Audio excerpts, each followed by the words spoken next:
كان جمعا مرحوما وجعل تفرقنا من بعده تفرقا معصوما.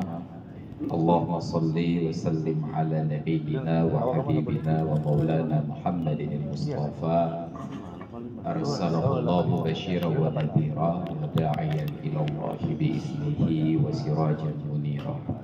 وقال الله تعالى في القرآن العظيم وقل اعملوا فسيرى الله أعمالكم ورسوله والمؤمنون.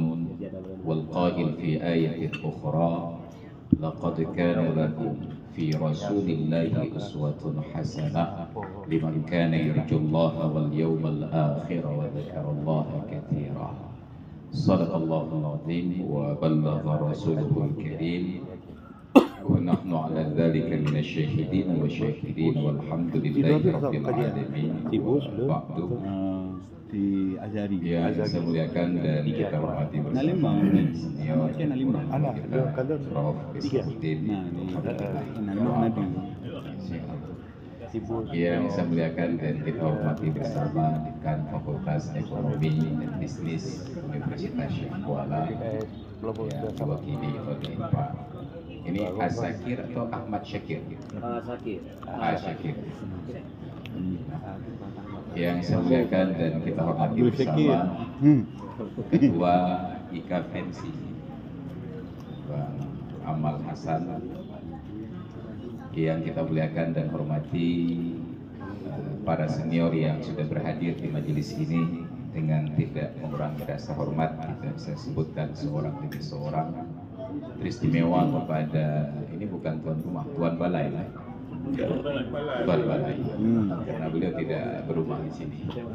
Tuan balai Pak Ihsanuddin Marzuki, alhamdulillah beliau dalam kesibukannya, makanya saya malas media muda dewan, sibuk aja pas dewan. Harus hadir di berbagai tempat, dan karena ini memang tempat beliau juga berkewajiban untuk berada di majelis ini sekaligus sebagai bahagian dari keluarga besar IKFNC. Yang kita muliakan, marhaban, beliau jujur, marhaban Nafi kan? Nafi. Yang lain tidak jujur, hanya menyebutkan Hanafi, baik Nafi je kan? Yang disampaikan hadirin dan hadirat sekalian yang dirahmati Allah, alhamdulillah luar biasa. Memang sebagaimana kata Bang Ihsan tadi, pernyataan juga dari Bang Amal Hasan, pernyataan dari Pak Dekan bahwa alma mater itu ikatannya luar biasa. Padahal saya seharusnya hari ini berada di Wali Nangro, tapi karena yang ajak saya ini Bang Eeng, karena kami satu alma mater juga, dan saya satu alma mater dengan Bang Ihsan. Kami sama-sama alumni Man satu Banda Aceh. Jadi akhirnya pihak Wali Nangro mengalah, menangkap tenaga juga di maka di Wali Nangro akan diadakan nanti hari Selasa. Insya Allah, hanya baru ada denak Wali Nangro. Hari ini ada denak yang lahir. Fakultas Ekonomi dan Bisnis Universitas Syekh Kuala, waktu saya sekali-kali datang ke Banda Aceh dulu di tahun 80-an hanya di TD Nangro. Karena kalau sudah kuliah di Fakultas Ekonomi saja itu saat berjalan, saat berdiri, saat duduk, waktu geduk lamanya alam kawan lu manyang bahu di Maulana. Yang kata dalam zikir lam yang talim qatubah, waktu geduk lam kawan lu manyang bahu di Maulana, itu menjadi favorit dari semua orang. Tapi itulah watilkal ayyamu nudawiluha bainan nas. Hari keberuntungan dan hari kemalangan itu kami gilir di antara manusia. Wa iyyamsaskum qarhun, bila hari ini kalian kalah, kata Allah kepada Nabi Muhammad dalam perang Uhud, faqad massal qauma qarhun misluh. Kekalahan yang sama pernah menimpa kaum yang satunya dalam perang Badar. Maka hari menang dan kalah itu kami gilirkan di antara manusia. Jadi kalau dulu Fakultas Ekonomi hebat banyak profesor, sekarang hari ini menjadi kurang profesor. Hari ini bergeser dari Fakultas Ekonomi ke Fakultas Kedokteran menjadi favorit. Pokoknya saya kata nong statusku punya KB hebat. Kemudian bergeser, hari ini sudah ke bagian farmasi, maka urung kaubat yang naik daun sekarang. Sudah Tengku Kasim kaubat. Karena memang farmasi sudah naik. Nanti akan tiba gilirannya kembali lagi ke ekonomi, dan itu hal yang luar biasa. Maka ketika fakultas ekonomi itu bisa berkembang dengan baik, dan tentu saja hari ini ketika kita di Aceh sepakat menjalankan syariat Islam, saya sudah sejak dari tahun 2003 menggugat. Waktu itu saya baru pulang liburan kuliah di Al Azhar, diundang ke Dinas Syariat Islam, saat itu dipimpin oleh guru kita Prof. Aliasa Abu Bakar Tausiah Asad. Saya sampaikan juga, memang penyakit menggugat ini nggak dimanyakan sampai sekarang. Maka bila bapak-bapak mengundang saya ceramah, siap-siap juga. Saya gugat, kenapa syariat Islam di Aceh itu dimulai dengan hukuman cambuk, qanun jinayah, khamar, maisir, dan khalwat. Padahal dalam konsep fikih, semua kitab fikih yang kami pelajari itu bab hukuman jinayat tetap pada bahagian yang keempat. Karena fikih itu dibagi 4 kriteria, 4 klausul. Mulai dari yang pertama tentang bab ibadat, mulai dari taharah sampai dengan haji. Lalu masuk yang kedua bab muamalat, dimulai dari transaksi jual beli sampai segala bentuk model transaksi lainnya. Yang ketiga bab munakahat, bagaimana bereproduksi berkembang biak. Dan yang keempat baru masuk dalam bab jinayat. Maka bab jinayat termasuklah pembicaraan tentang pidana apa saja. Maka yang terakhir dibicarakan pada bab pidana adalah eksekusinya, hukum cambuk. Entah karena kitab Arab itu bacanya dari kanan ke kiri, tapi sampai ke Aceh dibaca dari kiri ke kanan. Ketemu bab jinayat dulu. Maka bila pernah ikut ini yang berupa bab jinayat rupanya. Maka lebih dahulu hukum cambuk yang diterapkan daripada membetulkan ibadah, daripada membenarkan muamalah. Maka ini anomali. Rasulullah itu berdakwah 13 tahun di Mekah. 13 tahun itu penanaman tentang akidah dan akhlak. Tidak berbicara tentang syariah sama sekali, tentang akidah dan akhlak. Ketika akhlak beliau itu terpuji dan terpuji, maka orang-orang terpikat untuk masuk Islam. Mereka pertahankan Islam itu dengan darah, dengan harta, dengan nyawa mereka. Padahal mereka belum salat. Baru setelah hijrah ke Madinah, 3 tahun sebelumnya turun perintah salat. Begitu hijrah ke Madinah, yang pertama diluruskan dan diurus oleh Rasulullah itu adalah ekonomi. Maka turun ayat larangan riba tersebut ketika sudah hijrah ke Madinah. Maka yang beliau lakukan pertama, membenarkan pasar Madinah. Beliau inspeksi pasar dengan timnya. Beliau perhatikan ternyata pasar Madinah itu enggak strategis. Beliau datang jalan sendiri. Beliau itu juga seorang yang ahli dalam strategi bagaimana mengatur pemukiman. Beliau perhatikan tempat pemandian umum ini gak cocok, ganti. Beliau perhatikan lokasi perumahan gak cocok, ganti. Beliau perhatikan lokasi pasar tidak cocok, beliau ganti. Dan itu adalah proses pemindahan pasar yang paling sukses dalam sejarah dunia. Pak Amin kalah. Pak Amin ketika memindahkan pasar Penayung, pasar Kartini ke Lamdingin, itu harus kerahkan Satpol PP dan hampir gagal. Tapi Rasulullah pindahkan pasar itu tanpa melibatkan Satpol PP. Beliau datang ketika melihat lokasi pasar yang baru itu baru tanah kosong. Beliau katakan, "Na'am, suqukum hadza." Iya, pasar kalian itu di sini. Itu baru lokasi. Lalu bagaimana memindahkan para pelaku bisnis? Maka beliau minta bertemu dengan komunitas para pedagang. Menariknya, ketika beliau memulai pembicaraan, beliau awali dengan sebuah pujian. Ya ma'syarat tujjar, wahai para bisnismen. Jibayang urungkal angkut balapa kira bisnismen.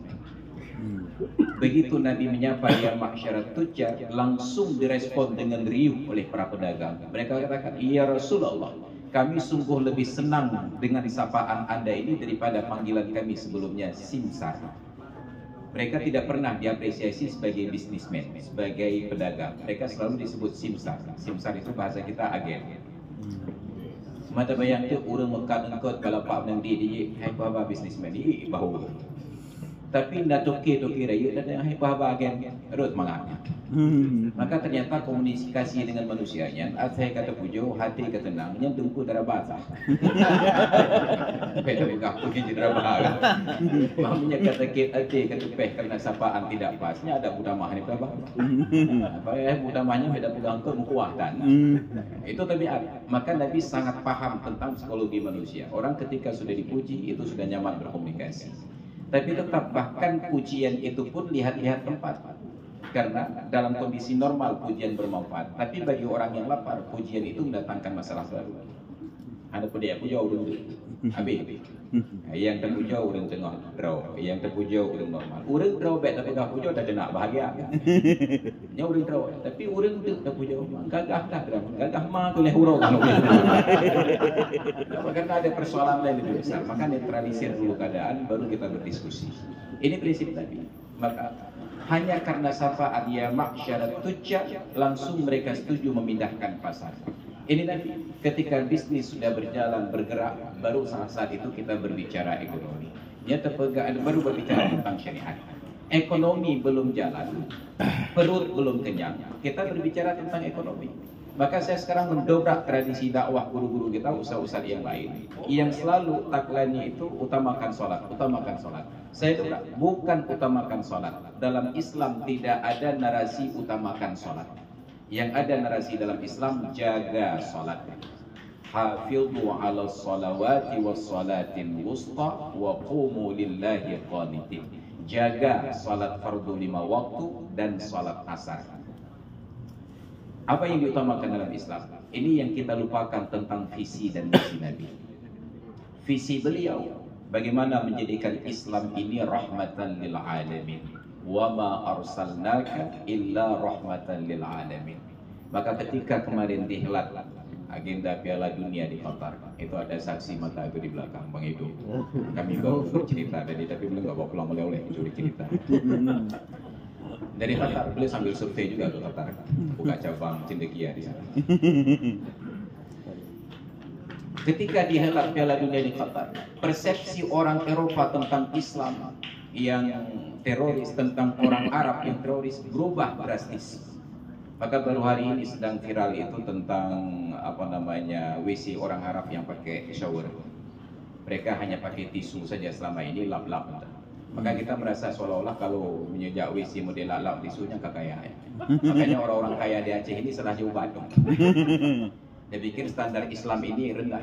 Maka sejak kita mengenal COVID dulu sudah mulai pakai hand sanitizer. Itanya berangkat penyubuh terakhir tinggal lap-lap. Tidak memuaskan dengan lap-lap, tetap pakai air itu yang paling utama. Karena kalau cebok pakai air itu hilang zat dan hilang sifat. Tapi kalau hanya pakai tisu hanya hilang zat, tidak hilang sifat. Tapi orang-orang yang merasa kaya atau sok-sok kata atau cika kaya, hanya pakai ini dengan tisu saja. Menyertai talak dengan tisu cuma hilang zat tidak hilang bau. Makanya waktu kita jatuh tonton mulu kaya apa aneh-aneh.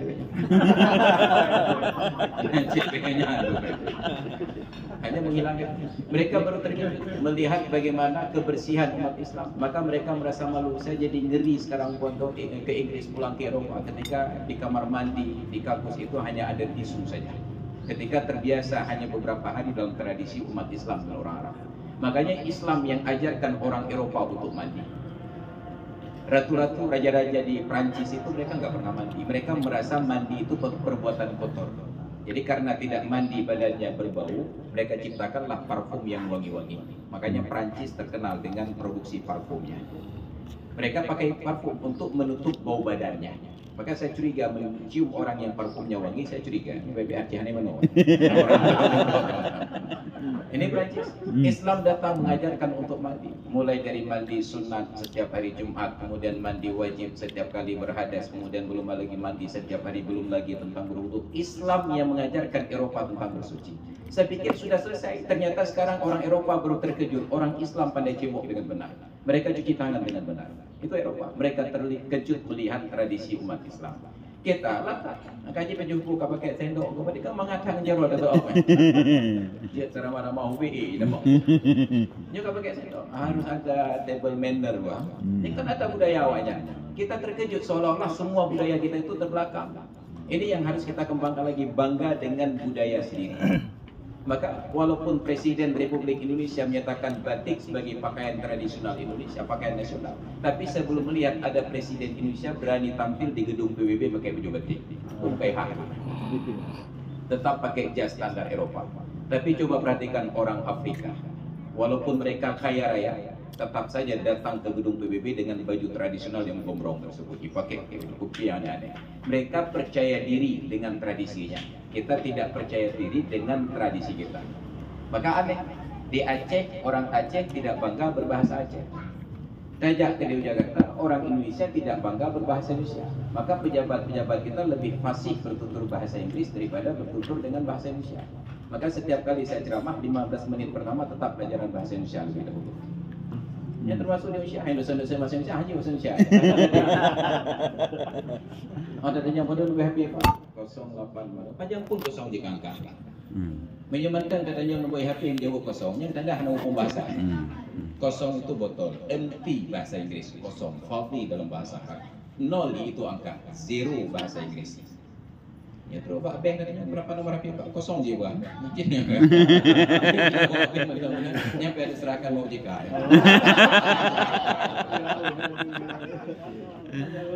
Bagaimana nol bisa menjadi kosong? Dan itu di hari-hari. Bayangkannya pihak lapor bagi KPI. Mereka tidak merasa berdosa ketika salah menyebutkan kata.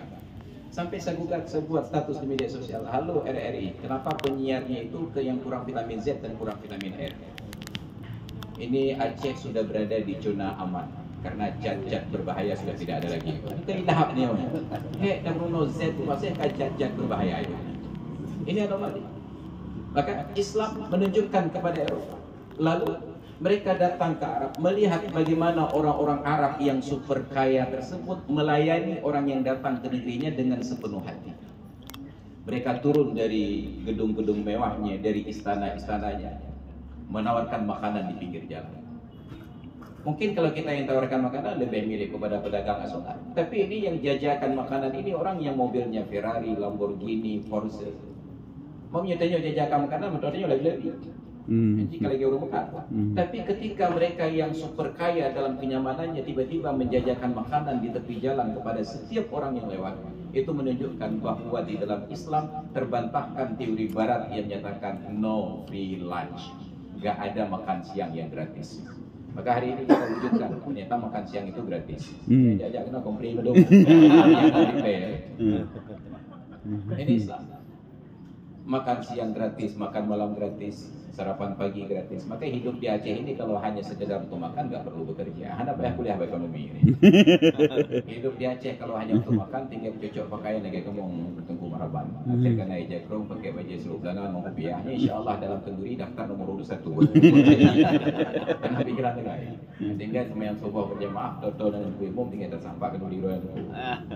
Kenapa? Karena kita hidup dalam tradisi kenduri. Walaupun kenduri kita hari ini sudah overdosis. Nyauranya mentang Pak Ketua ada yang dah pada mau undangan kenduri. Ini dapat lain. Maka dulu diatur oleh orang tua kita. Dalam satu hari di satu kampung hanya boleh satu rumah buat kenduri. Tapi tiba-tiba ketika datang bulan Maulid, dalam satu hari di satu kampung ada beberapa rumah yang buat kenduri. Maka itu menjadi mubazir, tidak terorganisir dengan baik. Harusnya itu menjadi potensi bila setiap hari ada yang buat kenduri. Ini persoalan penataan, bagaimana kenduri itu ditata, dikelola dengan baik. Maka mereka datang melihat bagaimana Islam itu luar biasa. Dan itulah tugas dakwah, ada akidah, ada akhlak. Begitu Nabi hijrah ke Madinah, baru berbicara tentang prinsip-prinsip ekonomi. Ekonomi itu harus berputar. Nabi mengancam orang yang hartanya disimpan tidak dibelanjakan.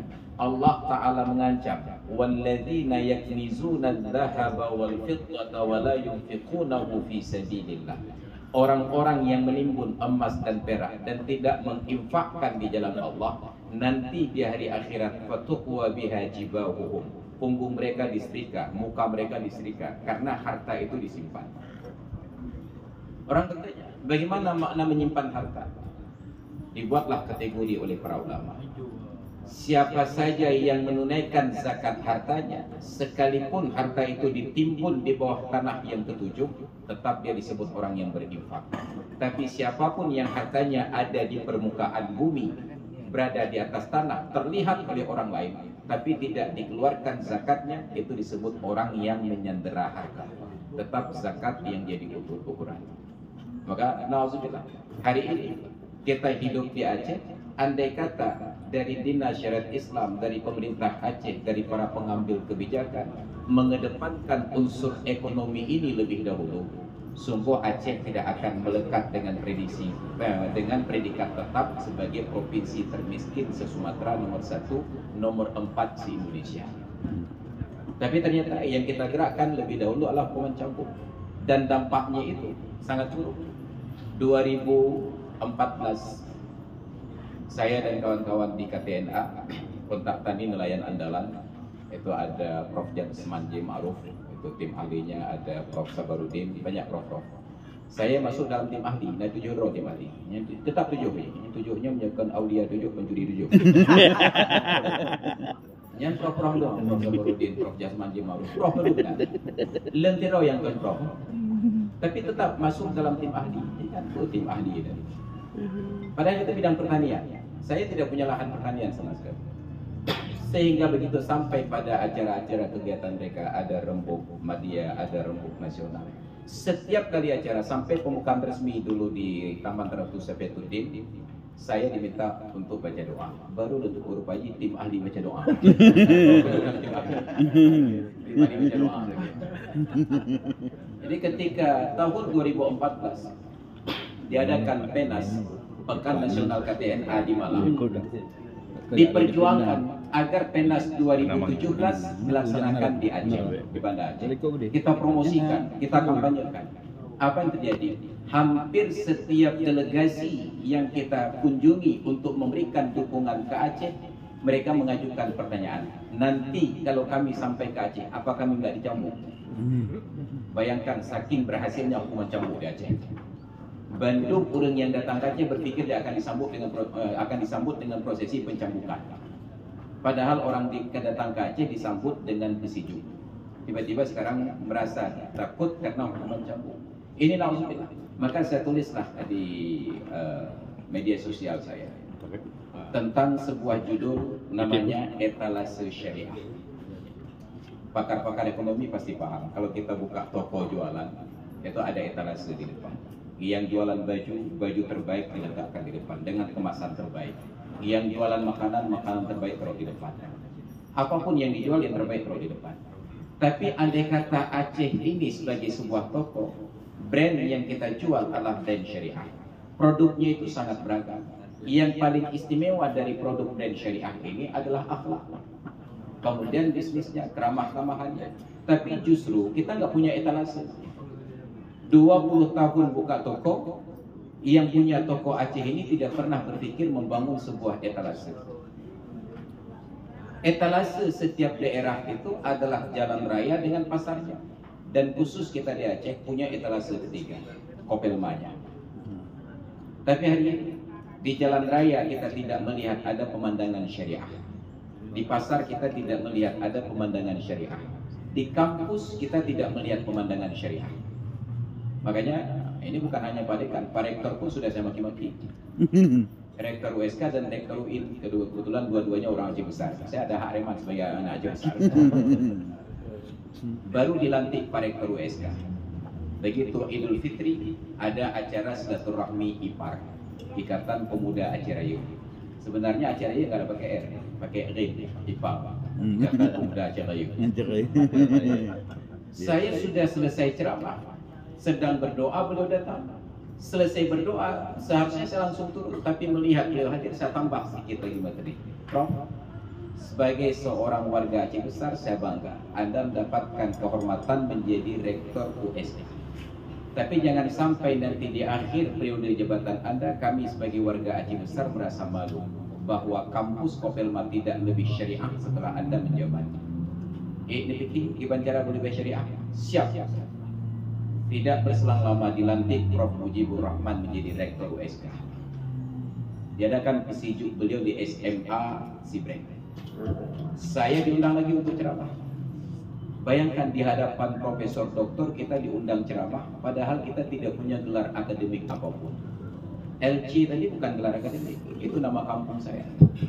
Lam alu jud. Dia tanya ijazah apa ijazah anak mana pokok bodoh. Lam alu jud. Tetapi untuk tidak mematahkan semangat, dari atas saya sapalah penghormatan seorang demi seorang. Dan ternyata hadir Rektor Unida, Profesor Syafi'i Ibrahim.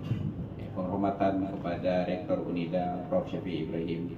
Lalu dengan bangga saya perkenalkan, beliau ini murid saya. Silakan mengontrol. Mudah ya. Terkejut oleh ini. Bayangkan Profesor Rektor Unida murid saya. Mak murid lagi bangga ya. Yang ke hambung lagi pada yang berbuat lebar. Ini tentang kehormatan. Maka saya tagih kepada mereka berdua. Hadir Prof. Mujibur Rahman, hadir Prof. Marwan. Saya tanya, bagaimana kolaborasi Anda berdua? Sanggup nggak menjaga kampus Kopel Madrussalam menjadi lebih syariah? Minimal pemandangan luar. Tempatkan 2 orang satpam di pintu masuk dari arah gerbang depan di Simpang Galon. 2 orang satpam yang masuk dan yang keluar. Siapapun yang melewati gerbang tersebut, pastikan dia sesuai standar syariah. Pakaiannya, pergaulannya. Menyentuh lu kuntungnya agam tegurnya pegalu kuntung. Enggak perlu bertengkar, enggak perlu tangkap, enggak perlu berkelahi. Tanya pegalu kuntung. Kalau lewat yang perempuan tidak tutup auratnya, pegang aurat.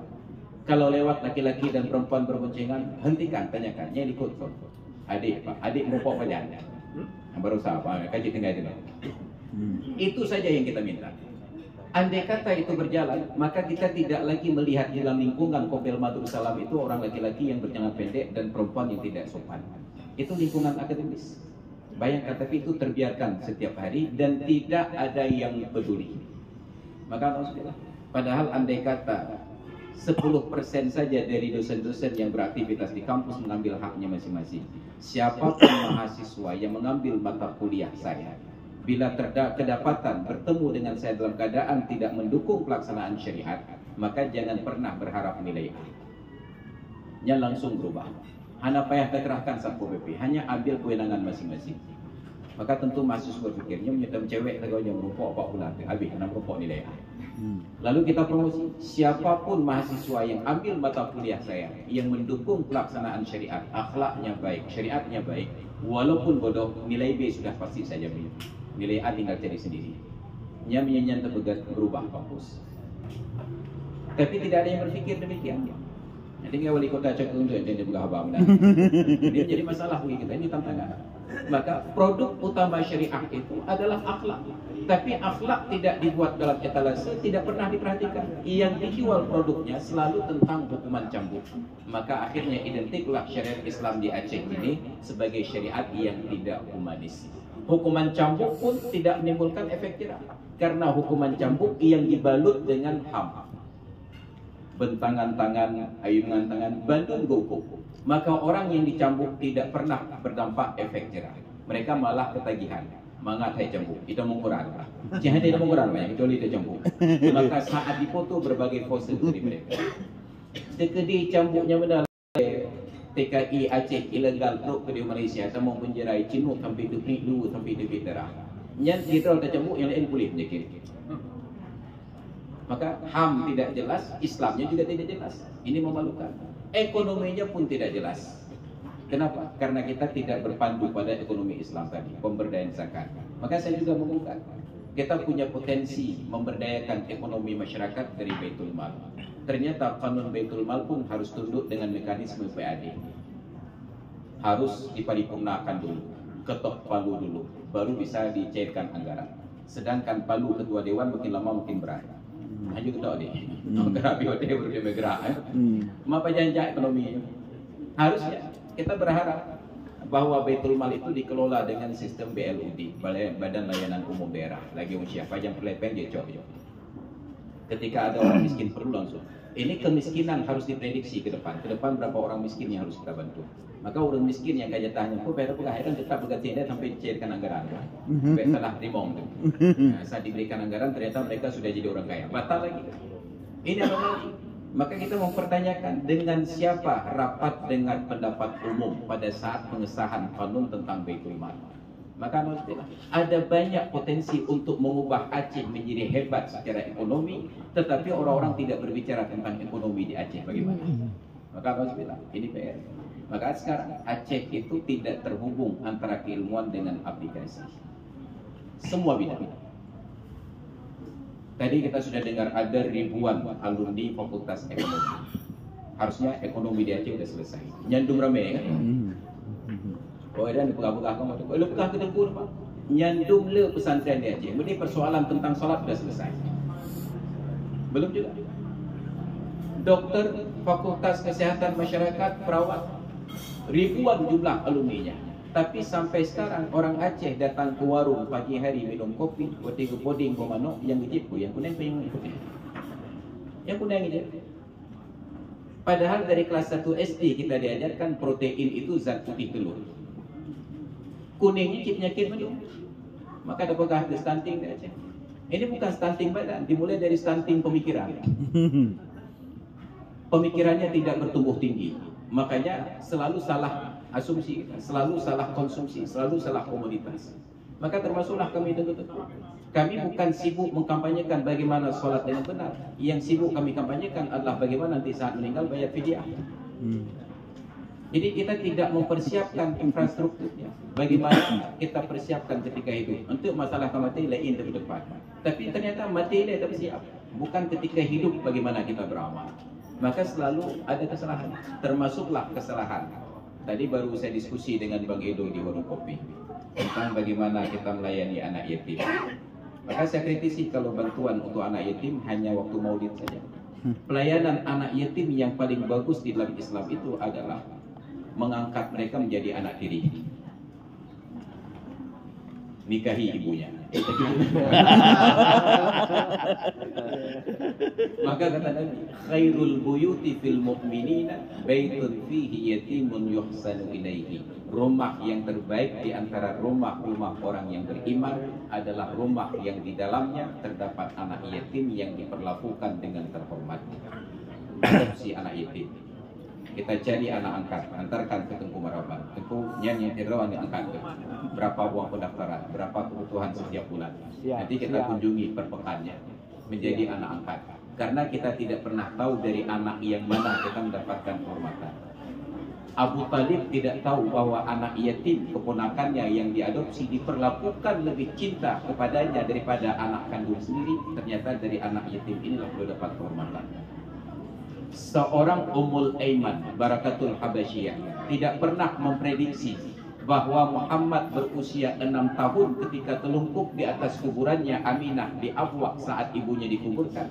Sambil menangis dengan ucapan lirih dia bertanya, "May yakfiluni ba'daki ya ummah?" Siapa lagi yang akan merawat saya kalau engkau juga meninggal dunia wahai ibu? Anak yatim banwa tawa kuburan ya, tiba-tiba mak abimu ke kuburan ke Semeru. Dia telungkup di atas kuburan. Belum ada batu nisan. Karena batu nisan diajarkan oleh Nabi setelah Islam ketika kerabat beliau Abdullah bin Mad'un meninggal dunia. Gecok batai duduk bawah sambil bersabda, "Ata'arrafu bihi qabra akhi." Dengan batu ini aku tandai kuburan kerabatku. Wa adfanu fihi man mata min ahli, dan dengan batu ini akan aku kuburkan kerabat yang lain di tempat yang sama. Hanya batu saja tanpa tulisan, tanpa merek. Tapi sampai ke Indonesia batu sudah ada merek. Misal kon Toyota, kon Honda, kon Mitsubishi. Makanya Nissan gak laku aja. Nyantok tu yang tak mayan dia. Anak kecil yang bernama Muhammad ini telungkup. Ketika dia mempertanyakan dengan diri, "May yakfiluni ba'daki ya ummah?" Solam yang ketimang dan menyadar Nabi Muhammad mak buah. Abdul Muttalib sang kakek yang sangat cinta kepada cucunya, hatinya runtuh. Tetapi egonya sebagai bangsawan Arab menahan air matanya agar tidak keluar. Tapi Ummul Aiman tetap perempuan walaupun kulitnya hitam. Gebedah, gemat babahu, getah bahunya. Ana akfiluka ya Muhammad. Dan yang ketimang gata hai Muhammad. Bisikan kecil itu mengangkat derajat Ummul Aiman. Ternyata anak kecil ini menjadi nabi. Anak yatim ini menjadi rasul. Anak yatim ini menjadi presiden. Maka setiap delegasi yang datang bertamu ke rumah Nabi, Ummul Aiman datang suguhkan minuman, Nabi perkenalkan kepada setiap delegasi. Hadhihi ummi ba'da ummah. Inilah ibu saya setelah ibu saya. Bayangkan kehormatan seorang mantan budak kulit hitam tiba-tiba dianggap sebagai ibu oleh seorang presiden dan seorang nabi. Ini kehormatan. Maka kita nggak pernah tahu dari anak yang mana kita mendapatkan keberkahan. Ini persoalan. Dan di Aceh, ternyata persoalan sejarah Nabi ini tidak pernah diangkat sisi hikmahnya. Baru tadi pagi saya gugat di masjid. Sudah 3 bulan berlalu dan puluhan tahun sudah berulang kita peringati Maulid dalam ceramah, tapi belum diangkat kisah kenapa di Aceh ini wali dari pihak ayah tidak bertanggung jawab terhadap anak yatimnya. Padahal ketika Abdullah meninggal, yang peduli kepada Aminah dan Muhammad bukan kerabat Aminah. Aminah punya 2 orang saudara. Yang peduli justru kerabat Abdullah, Abu Lahab. Ketika Aminah melakukan perjalanan mengunjungi kuburan suaminya, yang diajak oleh Aminah bukan ayahnya, bukan saudaranya, tetapi ayah mertuanya. Makanya betapun rumahnya 3 kali ngadan daya yang tuan jadi. Dan itu dicontohkan oleh Nabi. Beliau jadi rasul ketika hijrah, teman seperjalanannya adalah mertua beliau, Abu Bakar. Intinya pajan nak kerja jak duang duan. Karena adanya dengan yang tuannya kutub magnet yang sama. Ewo yang tuan gaduh dan ada wadanya gaduh duan. Kecuali menitai anak lah. Yang kita pula duang yang tuan. Rukuk-rukuk yang tuan lebih. Ini persoalan kita. Maka PR tentang anak yatim saya sampaikan kepada Pak Rahmat Raden, Kepala Sekretariat Baitul Mal. Harusnya Kepala Sekretariat Baitul Mal mendorong BPRA untuk mengesahkan kanun perlindungan anak yatim. Apabila dia punya wali, walinya wajib bertanggung jawab. Bila tidak bertanggung jawab, walinya bisa dipidana penelantaran anak yatim. Undang-Undang Indonesia pasal 34 baru berbicara tentang fakir miskin dan anak terlantar dipelihara oleh negara. Pertanyaannya, yang menelantarkan anak-anak dan fakir miskin apa hukumnya? Islam berbicara komprehensif. Maka hari ini saat kita bersilaturahmi seperti ini, kami jamin oleh Rasulullah, man sarrahu ayyul satalahu fi rizqihi wa yusa'alahu fi atharihi falyasil rahimah. Barang siapa yang senang umurnya dipanjangkan dan rezekinya dilapangkan, hendaklah dia bersilaturahmi. Maka benar-benar hari ini dengan bersilaturahmi, rezeki jika lemah ya kan? Ya. Tinggal panjang umur itu. Dan untuk panjang umur itu saya sudah buktikan ketika masih kuliah dulu. Kami kan pakai rekening di Arab, di Mesir tersebut belum terhubung dengan internet. Jadi bulannya terkirim peng, bulan itu berhubung. Maka kami perhatikan kawan-kawan yang sudah mulai agak sedikit tipis rekeningnya, mereka sudah mengatur jadwal untuk bersilaturahmi.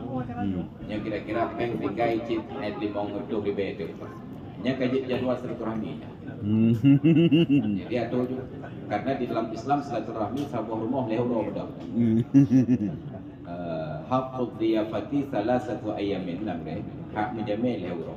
Fama fawqat salatin sati sadaqatun, lebih dari 3 hari sedekah. Maka kami berkunjung ke satu rumah bawa anggur sekilo. Maka hana bawa pisang kan, karena anggur lebih murah dari pisang di Arab. Lo anggur 3 kilo, 1,5 pon kira-kira 5.000 nominalnya. Jam-jamnya nyan lehurong tamah hudip. Sarapan pagi, makan malam, makan siang, ditanggung rumahnya. Lehurong hari ketiga cek lagi rekening, boleh temu. Silaturahmi rumah kedua. Lehurong itu utama. Biasa paling jauh kamu aja tiploh baru rumahnya kasihan. Karena tiploh baru rumah leh kali tiploh nah selesai kita mau begini. Untuk giliran kamu rumah temu terima silaturahmi orang-orang yang kada habis umum. Nanti datang orang-orang ini kita udah paham punya kata bahwa sekilo anggur berarti 3 hari menginap. Tetap itu terjadi. Andai kata di Aceh kita kembangkan konsep ini, maka sungguh pegawai yang berpindah kerja tidak perlu sewa rumah. Tinggal bersilaturahmi ke 120 orang kerabat. Mulai dari rumah Pak Yusri lehuro, rumah Pak Amal lehuro, rumah Pak Zakir lehuro, sampai rumah yang ke 120 itu hari yang ke 360. Betul? Ada cik pindah tugas dalam gua baru rumah Pak Amal. Itu terjadi yang silaturahmi udah rezeki hemat. Alhamdulillah. Ini konsep Islam. Maka konsep ini yang tidak kita kembangkan. Tantangan berikutnya yang tidak kita hidupkan dari sejarah Rasulullah adalah Rasulullah itu beliau sudah taklukkan Persia, beliau taklukkan Romawi. Tetapi orang yang menerima ajaran Nabi, Sayyidina Umar yang berkuasa saat Persia dan Romawi ditaklukkan, tidak pernah ada seorang pun pemimpin Islam di masa itu teringat untuk membangun istana yang besar. Kenapa? Karena Islam ajarkan kesederhanaan. Maka orang Arab sampai sekarang, mereka tidak tergerak untuk bangun rumah besar. Mereka lebih memilih tinggal di apartemen dengan pekarangan yang luas. Sedangkan kita di Aceh tetap rumah beraya-raya. Standar kebahagiaan kita rumah raya.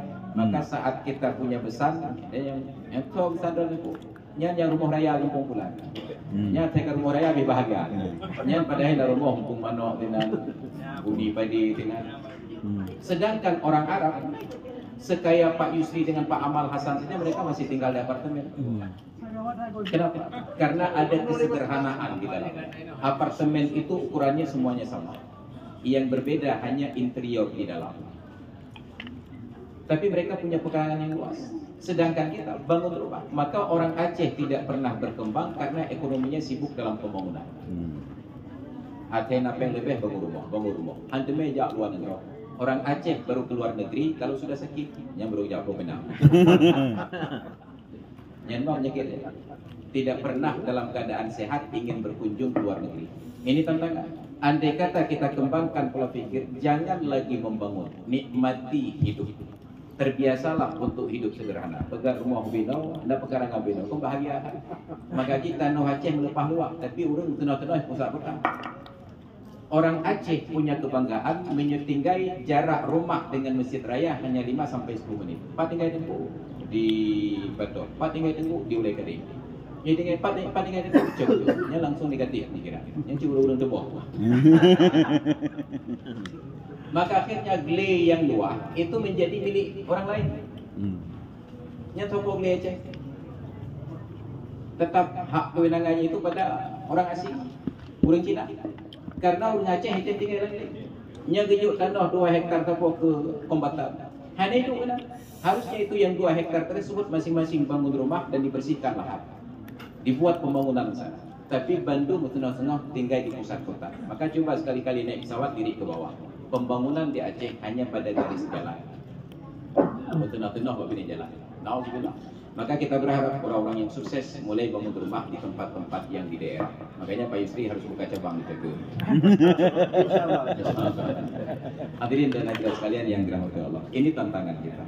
Maka pada hari ini dalam rangka silaturahmi dan peringatan Maulid dari keluarga besar IKAPENSI, Ikatan Alumni Fakultas Ekonomi Universitas Syah Kuala, Bapak-bapak dan ibu-ibu yang alumni dari Fakultas Ekonomi punya tanggung jawab besar. Sebagaimana kami-kami yang bergelut di bidang dakwah ini juga punya tanggung jawab besar di dalam konsep syariat Islam yang kita kembangkan. Kami dituntut bagaimana pemahaman itu tersampaikan dengan benar, dan Bapak dan Ibu alumni IKAPENSI dituntut bagaimana menggerakkan ekonomi dengan benar. Urang lain tinggal pokok jarum. Surah menyebutnya berhasil dan surah menyebutnya gagal. Tetap nadanya adalah nada surah. Cuma perasaan kita yang menerima yang berbeda. Surah menyebut berhasil bangga. Surah apabila kita sukses kita merasa malu dan merasa aib. Maka kembalikan kesederhanaan dalam hidup, lalu berbagilah dengan orang sebanyak-banyaknya, buka kesempatan seluas-luasnya. Kalau tadi sudah ada silaturahmi IKAPENSI bisa menimbulkan dampak ekonomi yang luar biasa, membuka lapangan kerja, kita juga ingin terjadi simbiosis dengan lembaga yang lain. Karena di Aceh selama ini saya perhatikan menjurus siapa yang berkuasa, dia yang pegang kendali, yang lain lebih keluar benar. Ini semua lembaga menjadi demong tirau dengan, maka yang masuk jaringannya semua. Maka banyak orang-orang yang hebat di Aceh tidak punya peluang karena tidak ada people insider, Pak, dalam. Padahal punya banyak orang-orang yang hebat di Aceh. Oleh karena itu tugas sekarang kawan-kawan yang dari IKAPENSI yang sedang berada pada kekuasaan tersebut melihat siapapun yang punya kesempatan, yang punya peluang tersebut, yang punya kemampuan tersebut, berikan kesempatan. Bila gagal, baru kita ganti. Gagal, kita ganti. Maka hari ini salah satu kegagalan kita di bidang pelaksanaan syariah adalah karena tidak menempatkan orang yang sesuai pada lokasi dan tempat yang tepat. Saya juga selalu menggugat, bahkan jalan di Aceh Rilau Fi'ad, padahal belum diperbaiki. Ini hanya karena kelatahan. Semua orang ingin punya pekerjaan. Yang melakukan bukan orang yang patut. Urung-urung yang berakan kontraktor pekerja jalan, kakoli kontraktornya, kontraktor baru. Jalan yang dulunya mulus, enak kita naik kendaraan, sekarang seperti jalan kerikil, lubang. Ini tantangan. Maka kembalikan syariat Islam tersebut dengan memberikan peluang yang tepat kepada orang yang sesuai. Maka hadirin dan hadirat sekalian yang dirahmati Allah, oleh karena itu pada kesempatan silaturahmi ini kita berharap silaturahmi yang kuat, yang pertama membuka pintu rezeki, yang kedua silaturahmi yang kuat akan memanjangkan umur, dan yang ketiga rezeki yang lapang, umur yang panjang tidak bermanfaat apabila tidak ada kontribusi untuk syariat, persiapan untuk kembali kita ke alam akhirat. Maka mudah-mudahan sebagaimana kita semangat untuk melaksanakan silaturahmi, kita juga semangat untuk menghidupkan sunnah-sunnah Nabi di dalam kehidupan sehari-hari. Dan yang paling penting uronya pegang Nabi, makan ketika lapar, berhenti sebelum kenyang. Hanya bedron apa juga. Kata macam kita nama roh paling inti. Dan bedro kepada tamu-tamu dipersilakan makan, menyuruh stop buku hibuh. Ciri-ciri kan diri mulut. Demikian barangkali sekedar yang dapat saya sampaikan. Mudah-mudahan menjadi manfaat bagi saya pribadi, dan saya titip pesan untuk wakil dekan Fakultas Ekonomi. Mudah-mudahan ada 10% saja dari dosen-dosen ekonomi yang mengambil kewenangan tadi. Siapapun mahasiswa yang ambil mata kuliah saya, bila ditemukan melanggar syariat di dalam atau di luar kampus, sepintar apapun Anda, jangan pernah berharap nilai A. Dan siapapun mahasiswa Fakultas Ekonomi yang ambil mata kuliah di saya, walaupun Anda sangat idiot, bila mendukung syariat, 1 poin nilai akan ditambah. Jatah C dan bukan B. Maka orang akan berlomba-lomba memperbaiki akhlak. Dan ingat, pendidikan dimulai dari akhlak. Wattaqullaha wa yu'allimukumullah.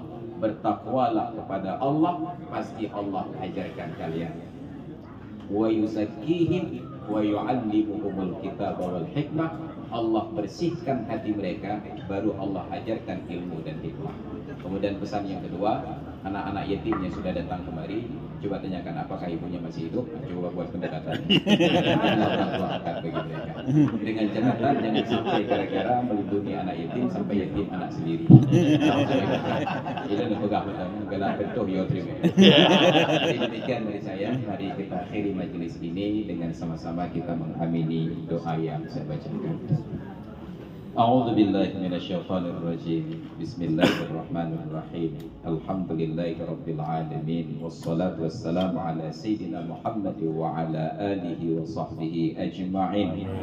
Allahumma arzuqna fahman nabiyyin wa hifdzal mursalin wa ilhamal malaikatil muqarrabin. Allahumma 'allimna 'ilman yanfa'una wanfa'na bima 'allamtana wa zidna 'ilman wa fahman wa alhiqna bis salihin. Rabbana ighfir lana dhunubana wa li ikhwanina alladhina sabaquna bil iman wa la taj'al fi qulubina ghillan lil ladzina amanu rabbana innaka ra'ufur rahim.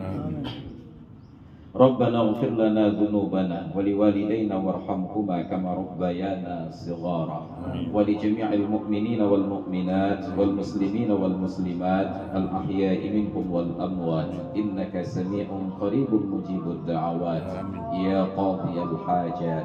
Rabbana awzi'na an nashkura ni'mataka allati an'amta 'alaina wa 'ala walidayna wa an na'mala salihan tardah وأصلح لنا في ذرياتنا وأدخلنا برحمتك في عبادك الصالحين. اللهم اجعل جمعنا هذا جمعا مرحوما وتفرقنا من بعده تفرقا معصوما ولا تجعلنا ولا فينا شقيا ولا محروما. ربنا آتنا في الدنيا حسنة وفي الآخرة حسنة وقنا عذاب النار. Wassallallahu ala sayyidina Muhammad wa ala alihi wa sahbihi ajma'in walhamdulillahi rabbil alamin. Terima kasih.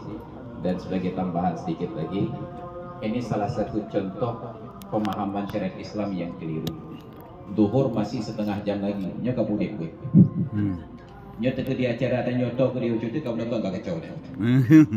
Padahal duhur masih 1 jam, setengah jam lagi. Padahal mengaji sebelum azan itu bukan menjadi syiar, harusnya hanya kumandang azan saja. Jadi seharusnya pengajian-pengajian seperti ini paling cepat 15 menit sebelum azan bila dilakukan, atau idealnya 5 menit sebelum azan. Yang lebih bagus memang tidak ada pengajian. Yang buat anak pahala, yang dengar anak pahala. Karena yang buat radio. Maka ini mudah-mudahan dapat kita sosialisasikan. Jangan sampai Islam itu salah kaprah. Orang menjadi membenci Islam karena agenda terganggu sebab sesuatu yang bukan Islam, tapi kita menjadikan itu sebagai bahagian dari syiar. Maka itu mudah-mudahan dapat kita sampaikan kepada pihak-pihak terkait. Janganlah kita disibukkan dengan sesuatu yang bukan syiar, dibesar-besarkan seolah-olah itu adalah syiar. Yang ilham. Baik, sekalian yang dirahmati Allah, demikian.